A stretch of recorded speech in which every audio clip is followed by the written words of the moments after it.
Well, as I say, we've had that inflation rate remaining unchanged for the month of November. In line with your expectations, because we had 9 economists polled by Reuters last week expecting consumer inflation to tick up to 10.9% year on year. Yeah, so like you said, I think it was slightly below expectations, but I think in general at this time of year what you observe is that prices decline, and one way to look at that is if you look at month-on-month rates of inflation, they've definitely come down. So for example, in October they were 0.5% month-on-month, and in November they were just 0.1. So I think in that respect you can see that momentum is slowing. That is in line with the seasonal trend of the harvest coming through at this time of year and food prices falling. The only thing I would add to that is that imported food prices are actually accelerating. They went up from October, so I think that's to do with the weaker naira, and that's one thing to keep an eye on going forward. Yep, let's take a look at that naira, because a weaker naira has been, what's been on the radar screen of many analysts over the recent past, and whether or not we're going to see, a handle being got on that local unit. What's your outlook on the naira from here on out?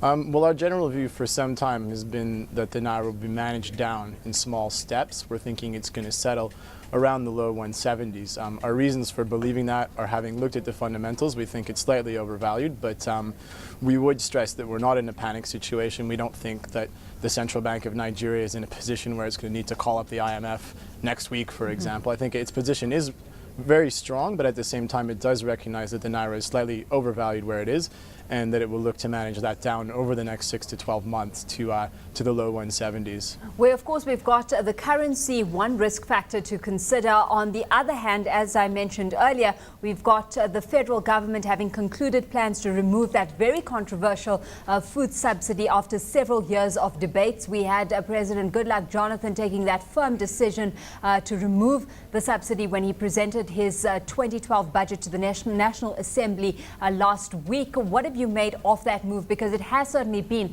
a long time coming, Alan.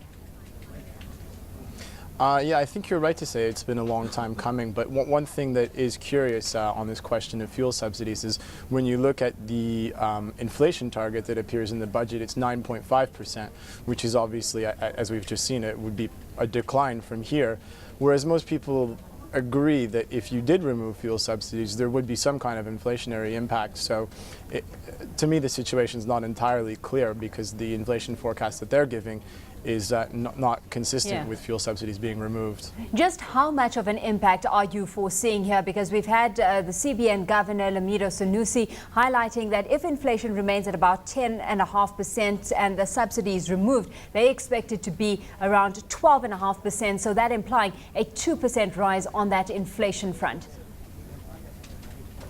Yeah, well, I think there's generally two different schools of thought that we've heard in any case. One of those is that inflation will go much, much higher. So, for example, in the event of fuel subsidy removal, two components of the consumer price index will be impacted immediately.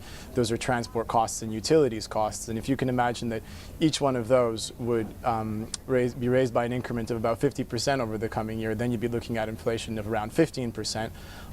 My personal opinion is that's a little bit high, and that 12.5% for next year is certainly a more reasonable target. But again, 12.5% is, as you said, 250 basis points higher from where we are right now, and also much higher than the forecast in the budget for next year. Absolutely. Well, let's take a look at growth implications, Alan, because manufacturers will be the worst affected because of the cost of production. That will rise due to the increase of the price of petrol, also the price of raw materials in general. And already there are indications that you've got a manufacturing sector in Nigeria that's going under, as over 55% of manufacturers closed shop in the 2009 period already.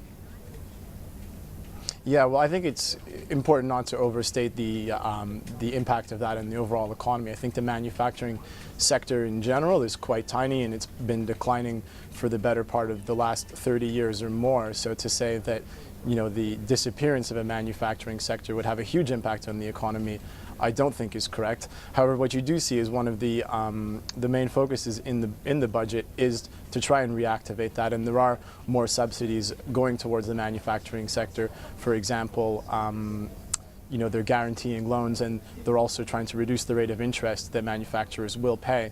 So I think the government is aware of that. It's trying to do something about it. The general impact on headline growth wouldn't be that great either way, but I think, like you said, there have been difficult times for manufacturers, and the government's trying to do something about that now. With that being the overall context, Alan, we had the central bank leaving rates on hold at 12% at its last rate meeting, of the year last month, and that after rising or raising interest rates at the 6 meetings running in effort to, actually curb the high inflation scenario and support the naira as well. What's your outlook on that front? I think rates next year will go up by another 100 basis points. I don't think it will happen in any rush because, as you've said, they've already gone up quite sharply in October. I think they're a little bit weary about what higher rates from here will do to the financial sector, which has now been declared stable, which is something that we agree with.